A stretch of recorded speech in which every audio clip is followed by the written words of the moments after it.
Students,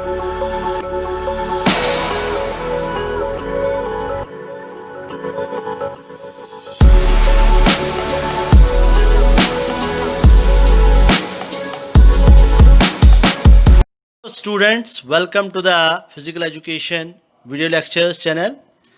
Today we are going to discuss chapter number 7, Class Plus 2, Physiology and Injuries in Sports. And today's topic is physiological changes due to aging. First of all, let us understand what is aging. Aging is a gradual and continuous irreversible process that results in structural and functional change. Ageing जो है एक ऐसा irreversible process है जिसको वापस नहीं किया जा सकता है, जिसकी वजह से हमारे बॉडी में स्ट्रक्चरल और फंक्शनल चेंजेस आती हैं. Normal ageing effects all physiological process. जो नॉर्मल एजिंग प्रोसेस है वो सारे सिस्टम्स पे इफेक्ट करती है. Irreversible changes in the functioning of most organs, और जो चेंज वापस नहीं हो सकती है वो भी करती है. Normally occur by third and fourth decades, यानी कि 30 और 40 साल की उम्र के बाद हमारे एजिंग सिस्टम शुरू हो जाता है, जिसके बाद कुछ ऑर्गन्स के फंक्शंस गड़बड़ाने लगते हैं जो इरिवर्सिबल है, जो चेंज नहीं हो सकते हैं. जैसे 40 साल की उम्र में थोड़े किसी के बाल निकलने हो गए तो वापस नहीं आएंगे. ठीक है. So let us start what physiological changes occur with aging in all organ systems. पहले हम लेते हैं हार्ट. हमारे दिल पे क्या असर पड़ता है. ठीक है. तो first of all decrease in cardiac output. With the age increase, the cardiac output decreases. The cardiac output of an 80-year-old person decreases up to half to that of a 20-year-old person. तो जो 20 साल का बंदा है उसका अगर मान low cardiac output 5 litre है तो 80 साल के बुढ़े का 2.5 लीटर होगा. तो डिक्रीज हो जाती है उम्र की वजह से. Then increase in blood pressure, ये भी हार्ट से रिलेटेड है. With age there is progressive increase in blood pressure and has been regarded as a normal outcome of ageing, और इसको नॉर्मल माना जाता है. The increase with age is more prominent for systolic than diastolic. 2 तरह का blood pressure है, systolic जो ऊपर वाला, डायस्टोलिक जो नीचे वाला, जिसको हम 120/80 बोलते हैं. 120 वाला होता है सिस्टोलिक जब हार्ट कंट्रैक्ट होता है, और डिस्टोलिक जब हार्ट रिलैक्स होता है. अब ये चीज़ इसी कारणवश आपने देखा होगा, जो ब्लड प्रेशर इंक्रीज होता है ना, इसी कारणवश जो हमारे घर में दादाजी, नाना जी या कोई बड़ा बुज़ुर्ग होता है वो गुस्सा करने लगता है. वो गुस्सा क्यों करता है? वो गुस्सा इसलिए करता है क्योंकि उसका ब्लड प्रेशर ऊपर हुआ होता है. तो एक नॉर्मल सी सर्कमस्टेंसेस है. उनको जानबूझ के गुस्सा नहीं आता है, उनको ब्लड प्रेशर बढ़ा हुआ होता है, इस वजह से उनको गुस्सा आता है. So be sympathetic, show empathy towards them. गुस्सा नहीं करना है कि इनको गुस्सा बार बार ही आता है. उनको वजह है, उनके पास ब्लड प्रेशर बढ़ा हुआ है, इसलिए उनको गुस्सा आ जाता है. Then number 3 is risk of heart disease increases. With age, the function of heart is influenced mainly by the decrease in elasticity. Thickening of the walls of arteries can cause various cardiac diseases. आपको पता होना चाहिए. आप maximum देखोगे, अगर आप देखोगे bypass surgery जिनकी होती है या हार्ट ब्लॉकेज, आर्टरी ब्लॉकेज किनकी होती है 50 साल से ऊपर. क्यों? उसका रीज़न है उम्र पर हम हर कोई चीज़ खाते रहते हैं, पेट में डालते रहते हैं. ठीक है, घी आया, बर्गर आया, ये आया, वो आया, आप डाल दो पेट में. तो नेचुरली हमारी जो आर्टरीज़ है उनमें चर्बी जमा हो जाती है, जिसको हम कोलेस्ट्रॉल बोलते हैं. उस कोलेस्ट्रॉल की वजह से हार्ट डिजीज़ बढ़ने का चांसेस होता है. ये सिंपल सी बात है.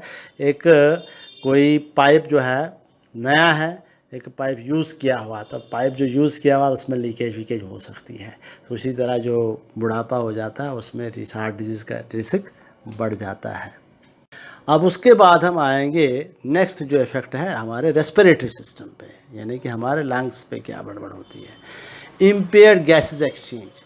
The alveolar dead space increases with age affecting arterial oxygen pressure without impairing the carbon dioxide elimination. जो गैस एक्सचेंज है, यानी कि हम जो ऑक्सीजन लेते हैं और कार्बन डाइऑक्साइड छोड़ते हैं, बाहर फेंकते हैं, उसमें थोड़ा सा जो एल्विलियर डेड स्पेस है वो इंक्रीज़ हो जाती है उम्र की वजह से. उसकी वजह से जो प्रेशर को है वो मेंटेन नहीं कर पाते कार्बन डाइऑक्साइड एलिमिनेशन करने में. Then decrease in vital capacity. With age there is decrease in vital capacity of men and women. Then slower expiratory flow rates. There is decrease in expiratory flow rate and maximum mid expiratory flow rate during adult life. जो expiratory flow rate है यानी कि जो बाहर सांस फेंकने की जो प्रक्रिया है वो थोड़ी स्लो हो जाती है, और ये एक वेल नोन फैक्ट है. चौथा चीज़ जो इसमें आता है respiratory infection. Well known fact है जो एल्डरली पीपल होते हैं they are increase risk of chest infections, are more prone or incidence of pneumonia, both bacterial and viral compared to young persons. Effect of ageing on urinary system. तीसरे पे आ जाते हैं हम urinary system पे. ठीक है जी. एक तो होता है change of kidneys. Gradual decrease in volume and weight of the kidneys occur with ageing. जो आपका किडनी का साइज़ होता है ना जवानी में, बुढ़ापे में वो थोड़ा कम हो जाता है, उसका वज़न भी कम हो जाता है. तो जो फिल्टरिंग यूनिट्स होते हैं किडनीज़ में, उसकी वजह से ब्लड को फिल्टर करने में ज़्यादा टाइम लगता है किडनीज़ को. उसके बाद change in bladder wall. The bladder wall changes and can not hold as much urine as before. आप जब जवानी में होते हो तो आपका ब्लैडर बहुत ज़्यादा जो है नॉर्मल जो यूरिन है उसको रिट्रैक्ट कर पाता है, लेकिन जब आप उम्र से बढ़ जाते हो तो ज़्यादा देर तक ज़्यादा पेशाब आप रोक नहीं सकते हो. जैसे बच्चे के निकलता है ना वैसे बड़ों को भी निकलता है कभी कभी. Then menopause occurs in women due to ageing. ये सिर्फ लेडीज़ में होता है. मेनोपॉज का मतलब क्या होता है? मेनोपॉज का मतलब होता है जो मंथली पीरियड होता है लेडीज़ का वो स्टॉप हो जाता है, लगभग 50 साल की उम्र में स्टॉप हो जाता है. Effects of ageing on bones muscles and joints. तीन चीज़ें इकट्ठी में बोल रहा हूँ.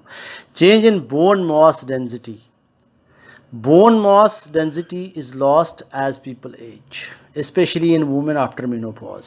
बोला जाता है कि 30 साल की उम्र के बाद ना औरतों के जो हड्डियाँ हैं वो मजबूत नहीं रहती है. क्यों? क्योंकि जो बोन मिनरल डेंसिटी है वो कम हो जाती है. Decrease in bone mass is an age related phenomena and can cause osteoporosis and fracture. उसकी वजह से फ्रैक्चर होने के ज़्यादा चांसेस होते हैं बुढ़ों में. Change in joints. The joints become stiffer and less flexible. Fluid in the joints may decrease and the cartilage may begin to rub together and erode. आपको पता होना चाहिए कि जो जैसे घुटनों के या यूजुअली घुटनों में दर्द होता है उम्र ये जो एजड पॉपुलेशन होती है वो इसलिए होती है क्योंकि जो उनकी ग्रीज होती है ना जॉइंट्स के, वो ग्रीज कम हो गई होती है. उस ग्रीज की वजह से कार्टिलेज एक दूसरे के ऊपर रब करते हैं जिसकी वजह से पेन होता है. Change in the muscle strength. Naturally muscle strength कम हो जाएगी. जब एज हो जाएगी तो मसल स्ट्रेंथ भी कम हो जाएगी. With normal ageing muscles lose the tone and ability to contract. Muscle become rigid with age and lose tone. Loss of muscle mass reduces strength. Effect of aging on digestive system. एक तो stomach problems. With age, the stomach lining capacity to resist damage decreases, which in turn may increase the risk of peptic ulcer. जो stomach की lining होती है ठीक है वो decrease हो जाती है, उसकी रेजिस्ट करने की कैपेसिटी डिक्रीज़ हो जाती है. ठीक है, उसकी वजह से पेप्टिक अल्सर हो सकते हैं. Decrease in liver weight. After 50 साल की उम्र के बाद लिवर का वेट डिक्रीज होता है. And diabetes. Old age results in progressive fall in the number and the function of insulin producing beta cells. Beta cells insulin produce करते हैं. अगर इंसुलिन प्रोड्यूस नहीं होगा तो आपको डायबिटीज़ है, या कम प्रोड्यूस करेगी तब भी डायबिटीज़ है. इफेक्ट ऑफ एजिंग जो नॉर्मल दिखने में आता है that is vision and hearing. Ageing process can have impact on the ability of vision and hearing. दिखना कम हो जाता है. 40-45 साल के बाद चश्मा लगा ही लेते हैं लोग. ठीक है, कुछ लोगों को सुनने में भी प्रॉब्लम आती है, बहरे से हो जाते हैं. Decrease in taste and smell. It can lessen your interest and enjoyment in eating. Risk of danger is increase because person can not smell odours such as natural gas और even smoke from a fire just starting. Smell करने की capacity कम हो जाती है और taste buds ख़त्म हो जाते हैं. इसलिए खाना वही बना हुआ था, स्पाइस भी वही डाले होते हैं, लेकिन 80 साल के घर में बुज़ुर्ग जो बैठा है उसको मज़ा नहीं आता. ये क्या बकवास बनाया है, बनाया वही चीज़ है लेकिन उसके टेस्ट बड्स मर चुके हैं, उसको ऐसे फीका ही लगता है. उसी तरह उसको नाकों की जो नाक की स्मेल है वो स्मेल ऑर्डर वो डिफरेंस नहीं कर पाते हैं. अगर गैस जली हुई तो वो ख़तरे का काम बन सकता है कि वो ऐसे माचिस जलाएंगे ऊफा उड़ जाएंगे. ठीक है, या कोई आग लगी हुई तो उसका धुआं उनको नहीं पता चलेगा. उसके बाद लास्ट में है change in the skin. Damage of the epidermis occur with age and is most prominent in exposed areas face, neck, upper part of the chest and exterior surface of the hands and forearms. आपने देखो जुरियाँ जिसको बोलते हैं, जुरियाँ उम्र के साथ पड़ती है. जुरियाँ 50 साल की उम्र के बाद विजिबल हो जाती है आपके माथे पे, हाथों पे, नेक पे, ये सब जो है दिखने को लग जाती है. Here we come to the end. What are the changes which occur due to aging in an individual's body and organ functioning system?